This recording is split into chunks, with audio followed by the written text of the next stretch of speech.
చదువుకోండి ఫస్ట్. చదువుకోవడానికి మిమ్మల్ని కాలేజీకి పంపిస్తున్నారు. అరే క్యారం తేవచ్చు కదా, అందరం ఆడుకోవచ్చు. ఇంకెక్కడ క్యారం? అమ్మమ్మ వాన కొడితే నీళ్ళు లోపలికి వస్తానని డోర్ కట్టం పెట్టింది, ఖరాబ్ అయింది. అమ్మమ్మ వాన కొడితే నీళ్ళు లోపలికి వస్తానని డోర్ కట్టం పెట్టింది, ఖరాబ్ అయిపోయి. హలో గైస్, నా పేరు సిద్ధు. నా పేరు స్పందన. నా పేరు చెర్రీ. చెర్రీ కాదురా, రిషేంద్ర అని చెప్పురా. మా నాన్న పేరు స్వరజ్ఞవారి. సరిపోయారు ఇద్దరును. మా అన్న పేరు చరణ్. వీడియో తీస్తుండు ప్రజెంట్. నెక్స్ట్ వీడియోస్ నుంచి జాయిన్ అవుతారు. ఇదో పెద్ద ఇలాకా మాఫియా కొంపరా ఇది. వీళ్ళిద్దరు మా మామ కొడుకులు, తినేమో మా అక్క కూతురు.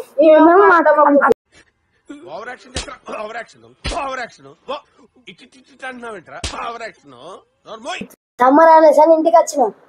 నేను అడిగినా నిన్ను ఖాళీగా ఉన్నాడు ఎందుకని యూట్యూబ్ స్టార్ట్ చేసినాం. ఫన్ విత్ కంటెంట్ ఉంటది. సపోర్ట్ చేయండి.